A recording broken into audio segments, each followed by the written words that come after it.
the struggling artist. Marcus King's fingers trembled as they traced the edges of the canvas he had spent weeks perfecting. The painting, an explosion of colors and emotions, depicted a figure emerging from darkness, its face an amalgamation of anguish and hope. For Marcus, art wasn't just about expression, it was survival. Born and raised in the heart of Atlanta's inner city, he had discovered painting as a child, using it to escape the harsh realities of poverty and systemic oppression.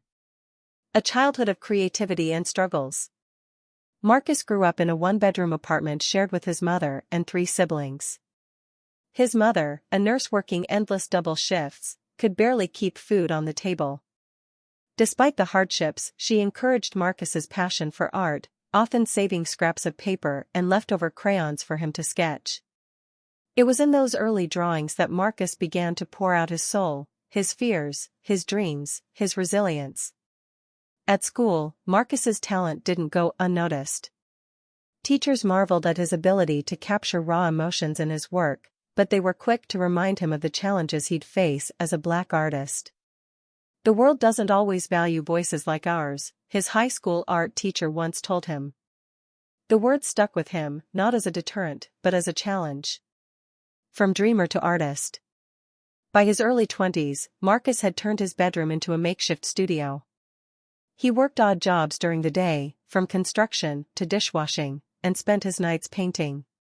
His art evolved into a powerful commentary on race, identity, and resilience. Each piece told a story, blending abstract and figurative styles with bold, unapologetic colors. But talent alone wasn't enough. The art world was a fortress, guarded by invisible walls of privilege, connections, and wealth. Marcus lacked all 3. His attempts to gain recognition were met with cold indifference. Gallery owners would glance at his portfolio, offer a polite smile, and dismiss him with vague promises to stay in touch. The weight of rejection. Over the years, rejection became a familiar companion. Marcus submitted his work to every gallery he could find, attending countless open submission events. Yet, the results were always the same. One gallery owner suggested his work was too ethnic to appeal to their clientele. Another told him his art lacked commercial viability. The words stung, not because they criticized his art, but because they denied his humanity. Still, Marcus refused to give up. He believed that his voice mattered, even if no one else seemed to. He scraped together enough money to display his work at local art fairs and community centers. While the crowds were modest, Marcus cherished every compliment, every conversation with someone who connected with his work. The encounter with Charles Whitman. One rainy afternoon, Marcus arrived at Whitman and Company, one of the most prestigious galleries in the city. Clutching his portfolio, he joined a line of hopeful artists outside the gallery's doors. Charles Whitman, the gallery's owner, was a towering figure in the art world. Known for his discerning eye and ruthless critiques, he wielded his influence like a sword. Artists either revered or feared him, sometimes both. Marcus had heard of Whitman's reputation but was determined to seize the opportunity. When his turn came, he stepped into the gallery's opulent interior, feeling both awe and intimidation. Charles, dressed impeccably in a tailored suit, sat at a sleek desk, reviewing submissions with the air of someone accustomed to power. Marcus approached cautiously, laying his portfolio on the desk. Charles barely looked up. "What do we have here?" he said, his tone dripping with disinterest. "It's a collection of my recent work," Marcus replied, trying to mask his nervousness. "I focus on themes of identity, struggle, and..." Charles waved a dismissive hand, flipping through the pages without more than a cursory glance. "Interesting," he said, though his expression suggested otherwise. "But this isn't quite what we're looking for." Marcus's heart sank. "Could you give me some feedback? I'd really appreciate your perspective." Charles looked up, his eyes scanning Marcus from head to toe. "Feedback? Sure. Work on making your pieces less raw. The market is more interested in refinement and sophistication. This," he gestured vaguely at the portfolio, "feels amateurish." Marcus stood frozen, the weight of humiliation pressing down on him. Charles leaned back in his chair, smirking. You've got passion, I'll give you that. But passion doesn't sell. People want art that looks good in their living rooms, not, whatever this is. The words cut deeper than any rejection Marcus had faced before. He gathered his portfolio, muttering a quiet, "thank you," before turning to leave. As he stepped into the rain, tears mingling with the drops on his face, Marcus made a silent vow. He would prove Charles Whitman, and everyone like him, wrong. Unbeknownst to Charles, the artist he had just dismissed would soon take the art world by storm, turning the gallery owner's words into the fuel that ignited his meteoric rise. The mockery. A hopeful visit. Marcus King stood outside Whitman and Company Gallery for the second time in as many years, holding a portfolio that felt heavier than ever. The gallery's gleaming facade reflected the wealth and prestige inside, a world that still felt just out of reach. But this time, Marcus wasn't just bringing his art, he was bringing a renewed sense of confidence. His latest series, Unveiled Shadows, was his most ambitious yet, a collection of abstract works exploring the intersection of pain and triumph, rendered in bold, unapologetic strokes of color. He'd saved up for months to print his portfolio on high-quality paper and frame his best piece for the submission event. Despite his nerves, Marcus was determined. "This is the day they'll finally see me," he whispered to himself. The encounter with Charles. The submission day was crowded with artists of all kinds, their chatter echoing through the grand gallery space. Marcus waited patiently in line, clutching his portfolio while observing the other hopefuls. Most were young, affluent, and white, art students discussing internships and residencies Marcus could only dream of affording. When his turn came, Marcus stepped forward and was greeted by none other than Charles Whitman himself. Charles's silver hair and designer suit made him look every bit the gatekeeper of the elite art world. He gave Marcus a quick, cursory glance, his lips curling into a smirk. "And you are?"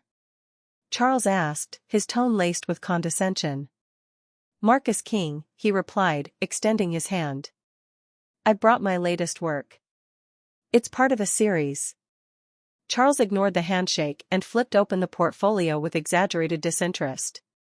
The first image was a vibrant piece featuring jagged lines and splashes of crimson and gold. Marcus explained, "This one represents resilience after loss." "The chaos." "Chaos is right," Charles interrupted, cutting him off mid-sentence. He chuckled and leaned back in his chair. "Is this supposed to be art? It looks like someone spilled paint during a tantrum." Marcus's face burned with embarrassment as a few of the staff nearby exchanged amused glances. He tried to defend his work. "The abstraction is intentional. It's about capturing raw emotion and—" "Raw is putting it kindly," Charles scoffed, shaking his head. "You know, art is about refinement, balance, and sophistication. Not," he gestured vaguely at the portfolio, "this." As if the critique wasn't cutting enough, Charles's gaze shifted to Marcus himself. "And presentation matters too," he added, eyeing Marcus's worn jacket and scuffed shoes. "Collectors don't just buy the art, they buy the artist. You need to consider how you're presenting yourself." The insult stung deeply, and Marcus clenched his fists, willing himself not to retaliate. He knew Charles's words weren't just about his clothes, they were about who he was, where he came from, and the unspoken barriers he faced. Humiliated but resolute. "Thank you for your time," Marcus said quietly, closing the portfolio and turning to leave. As he walked out of the gallery, he could still hear Charles's laughter echoing in his ears. The humiliation was overwhelming, and tears blurred his vision as he stepped onto the busy street. But as the sting of rejection settled, anger and determination began to rise within him. "They don't see me now," he muttered under his breath, "but they will." Marcus resolved to keep pushing forward, not just for himself, but for every artist who had been dismissed, ridiculed, or ignored because they didn't fit the mold. A chance encounter. A week later, Marcus found himself at a small, bustling art fair in the heart of the city. It was a far cry from the pristine halls of Whitman and Company, but it was where Marcus felt most at home.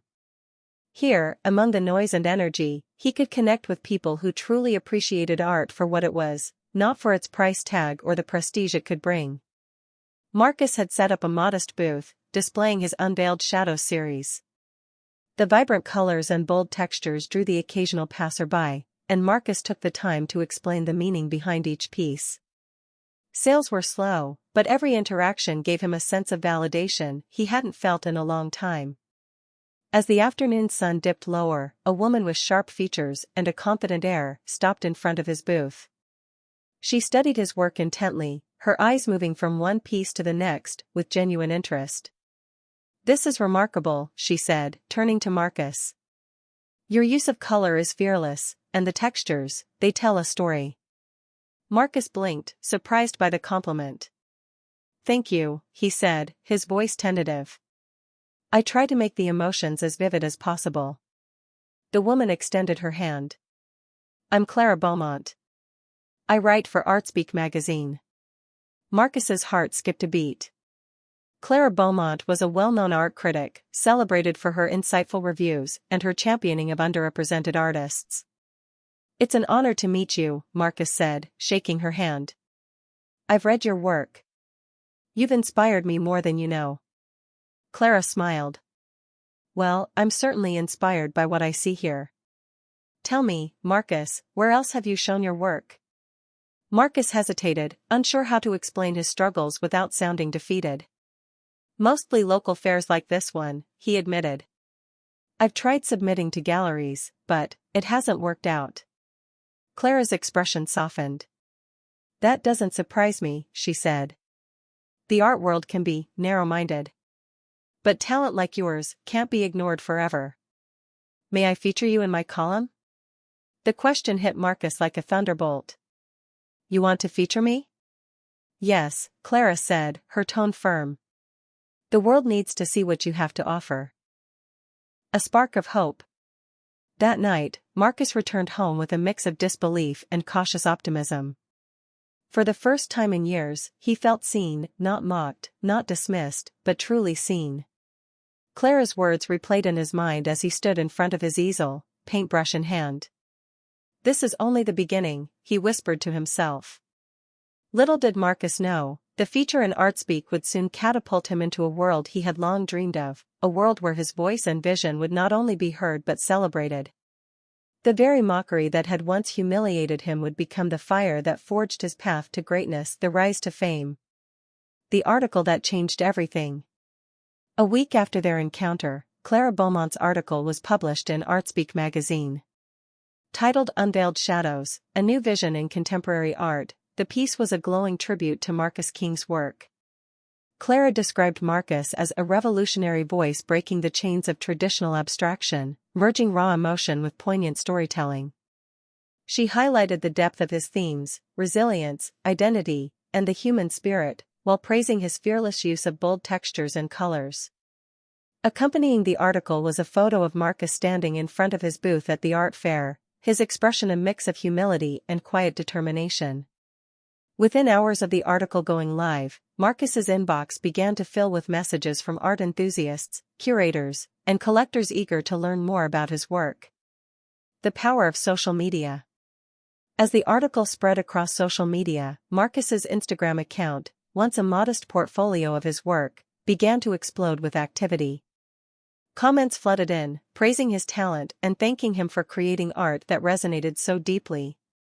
Artists from around the world reached out, sharing their own struggles and offering encouragement. One post, a close-up of his painting Emerge, went viral, with users marveling at its vivid colors and emotional depth.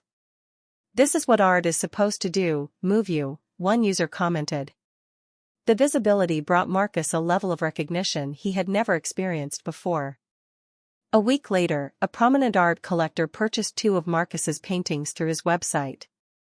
The transaction wasn't just a financial boost, it was validation that his work was worth investing in. The first big break. The next milestone came when Marcus was invited to exhibit his Unveiled Shadows series at a mid-tier gallery in downtown Atlanta.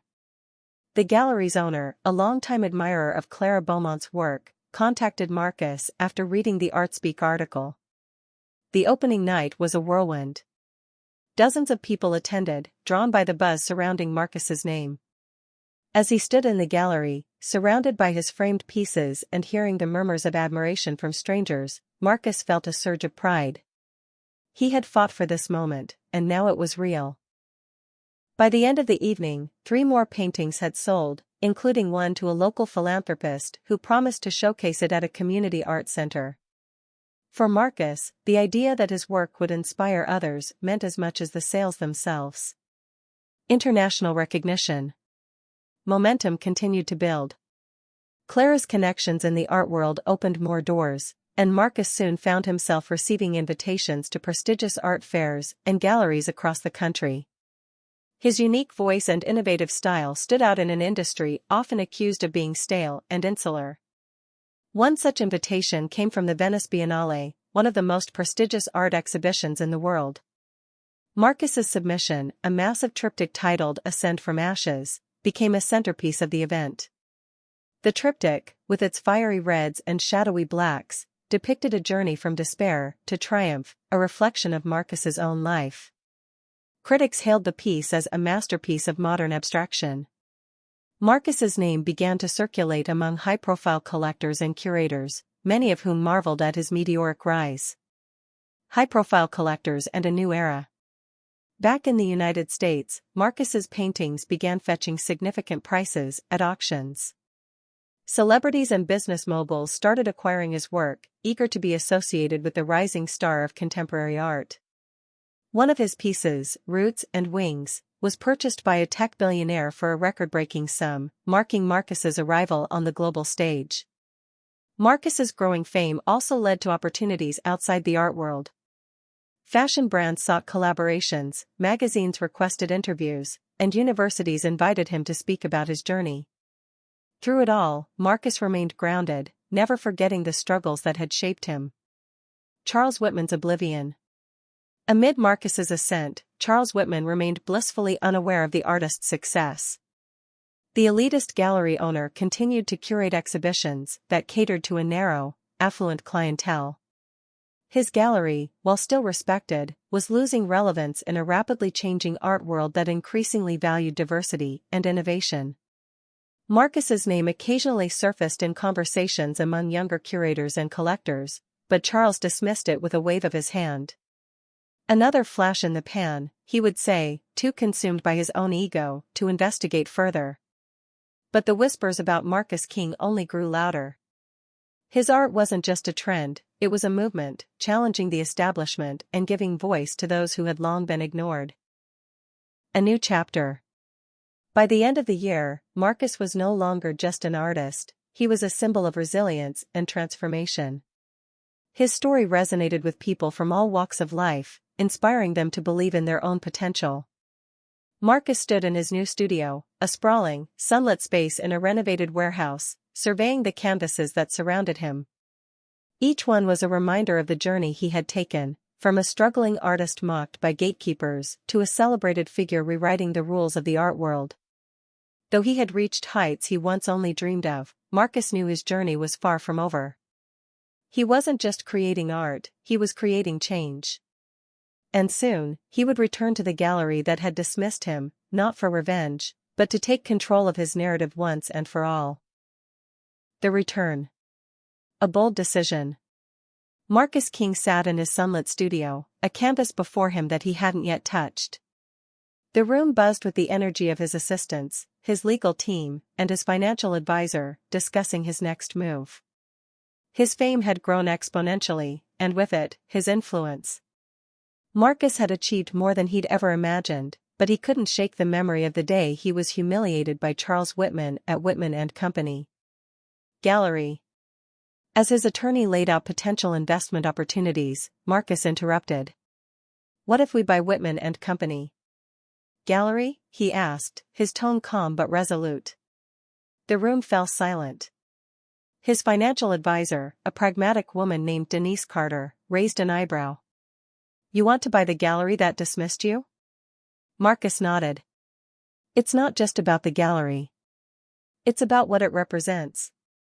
That place is a symbol of everything I fought against: exclusion, bias, and gatekeeping. I want to turn it into a space that uplifts voices like mine." Denise smiled, sensing the passion in his words.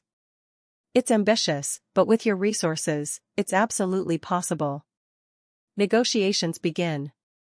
Within weeks, Marcus's legal and financial team approached Charles Whitman with an offer. Unknown to Marcus, the gallery had been struggling financially. Charles's outdated approach and refusal to adapt to the evolving art world had alienated younger collectors and emerging artists. Sales were declining, and the gallery's reputation was slipping. Charles was initially dismissive when his lawyer informed him of the offer. "Who would want to buy this place?" he scoffed. But when he saw the proposed amount, his skepticism turned to interest. "Who's the buyer?" he asked, trying to conceal his curiosity. The lawyer hesitated before replying, "Marcus King." The name hit Charles like a thunderbolt. He leaned back in his chair, stunned. Marcus King. The artist he had mocked, dismissed, and insulted. The name had been everywhere recently: magazines, television, even social media. Charles had heard the buzz, but hadn't paid much attention, dismissing Marcus's rise as a passing trend. Now, he was being confronted with the reality of Marcus's success. Charles's pride warred with his practicality. The gallery was his life's work, but it was also a financial burden. Finally, he agreed to meet with Marcus's team to finalize the sale. The meeting. The meeting was held in a sleek conference room in Marcus's newly acquired office space. When Charles arrived, he was greeted by Marcus himself. The sight of Marcus, dressed sharply and radiating confidence, immediately unsettled Charles. He extended his hand, but Marcus didn't rush to shake it. "Mr. Whitman," Marcus said, his voice calm but firm. "Thank you for agreeing to meet." Charles forced a smile. "Of course. I have to admit, I didn't expect you to be the buyer." Marcus's gaze didn't waver. "I imagine not." The meeting was brief and professional. Marcus outlined his vision for the gallery, a space dedicated to showcasing underrepresented artists, fostering creativity, and challenging the traditional art world's exclusivity. Charles, though visibly uncomfortable, couldn't argue with the generous terms of the deal. As the papers were signed, Charles attempted to make small talk. "You've done well for yourself," he said, his tone tinged with forced admiration. Marcus simply replied, "I have. A new era." With the purchase finalized, Marcus wasted no time in transforming the gallery. Whitman and Company was rebranded as the Collective Gallery, a name symbolizing inclusivity and collaboration. The sterile, elitist atmosphere was replaced with warmth and vibrancy. The gallery's walls were adorned with pieces from artists of diverse backgrounds, painters, sculptors, and photographers who had been overlooked by the mainstream. The grand reopening event was scheduled for 3 months later. Marcus personally curated the exhibition, selecting works that told stories of resilience, identity, and hope. Invitations were sent to prominent figures in the art world, as well as local artists, community leaders, and aspiring creatives.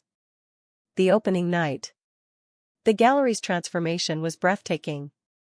On the night of the reopening, the Collective Gallery was packed with attendees from all walks of life. The energy in the room was electric as guests marveled at the artwork on display. Marcus, dressed in a sleek suit, greeted visitors with a smile, his presence commanding but approachable. Among the attendees was Charles Whitman, who had reluctantly accepted an invitation out of curiosity. As he walked through the gallery, he couldn't deny the power of Marcus's vision. The space he had once ruled felt alive in a way it never had under his ownership. At the center of the exhibition was a painting from Marcus's Unveiled Shadows series, the very series Charles had dismissed as amateurish. The piece, now framed and illuminated, drew a crowd of admirers. Charles stood silently, staring at the painting he had once mocked. A conversation of closure. Later in the evening, Charles approached Marcus. "This is impressive," he said, gesturing to the bustling gallery. "Thank you," Marcus replied, his tone polite but measured. Charles hesitated before continuing. I owe you an apology. I misjudged you. Your talent, your vision, it's extraordinary. Marcus looked at him for a long moment. I appreciate that, he said finally. But this isn't about proving anything to you. It's about creating opportunities for artists who deserve to be seen. Charles nodded, his expression a mix of regret and respect. You've done something incredible here. Marcus extended his hand. This time, Charles took it, the handshake marking not just the end of an era, but the beginning of a new one. Redemption and legacy. Charles's reflection. As the crowd at the Collective Gallery's grand reopening ebbed and flowed, Charles Whitman found himself standing alone, quietly observing the scene. The gallery he had once owned was transformed, no longer the cold, elitist space that catered to the wealthy few. It was alive, filled with vibrant colors, diverse voices, and the hum of genuine connection. The transformation was undeniable, and so was the man responsible for it, Marcus King. Charles's mind wandered back to their first meeting, the dismissive words he had thrown at Marcus, and the arrogance with which he had judged the artist. He felt a pang of regret as he realized just how blind he had been, not only to Marcus's talent but to his own biases. Taking a deep breath, Charles approached Marcus, who was standing near the center of the gallery, speaking to a group of young artists. When the conversation ended, Marcus turned to see Charles, his expression neutral. Marcus, Charles began, his voice softer than usual. I'd like to speak with you, if you'll allow it. Marcus nodded, motioning for him to continue. The apology. Charles hesitated, uncharacteristically unsure of his words. I owe you an apology, he said, finally meeting Marcus's gaze. When you first came to me, I couldn't see past my own biases. I dismissed you, your work, and your potential, without giving you the chance you deserved. That was wrong. Marcus listened intently, his expression unreadable. Charles continued, what you've done here, what you've created, it's remarkable. You've built something that truly matters, and it's clear that you're making a real difference. I was wrong to judge you, and I'm sorry. For a moment, silence hung between them. Then Marcus nodded, a faint smile touching his lips. Thank you, Charles. That means a lot. Charles looked relieved, but humbled. You've taught me something, Marcus. I thought I knew everything about art, but it's clear I have a lot to learn, about art, about people, and about myself. Marcus's response. Marcus's voice was calm but firm. We all have something to learn, Charles. The art world has been built on walls, walls that keep out people who don't look, think, or act a certain way. But art isn't meant to be confined. It's meant to connect, to challenge, to inspire. That's what I want this gallery to be, a place where anyone with talent and a story to tell can find a platform. Charles nodded, his respect for Marcus deepening. And you've done that. You've truly done that. A hub for emerging talent. Under Marcus's leadership, the Collective Gallery quickly became a beacon for diverse and emerging talent. Each exhibition showcased a wide range of voices, from underrepresented communities to artists exploring groundbreaking ideas. The gallery became a space where creativity flourished, free from the constraints of tradition and elitism. Marcus also launched mentorship programs, offering resources, workshops, and networking opportunities to young artists. He invited established names in the art world to collaborate with newcomers, fostering a culture of inclusion and mutual growth. The gallery's events were not just about displaying art, they were about building connections, sparking conversations, and inspiring change. Critics hailed the Collective Gallery as a revolution in the art world, and its influence extended far beyond its walls. Other galleries began to follow Marcus's lead, prioritizing diversity and innovation in their exhibitions. Marcus's story became a symbol of what was possible when talent met perseverance and opportunity. The final reflection. Years later, Marcus stood in the gallery's main hall during a quiet moment, reflecting on the journey that had brought him here. Around him were paintings, sculptures, and photographs that told stories of struggle, triumph, and resilience, stories that might never have been heard if not for his efforts. He thought of his younger self, the boy sketching on scraps of paper, dreaming of a world that seemed so far away. He thought of the rejections, the ridicule, and the moments of doubt. And he thought of the people who had believed in him, his mother, Clara Beaumont, the collectors who took a chance on him, and the countless strangers who had supported his work. Charles Whitman, now a semi-retired consultant in the art world, occasionally visited the gallery. He and Marcus had built an unlikely but genuine respect for one another, their shared history a reminder of how much the world could change, and how much people could change. As Marcus gazed at the newest exhibition, he smiled. His journey wasn't just his own, it was a testament to the power of perseverance, the importance of staying true to one's vision, and the impact of creating space for others to shine. The walls of the collective gallery were no longer barriers, they were bridges. And for Marcus King, that was the greatest triumph of all.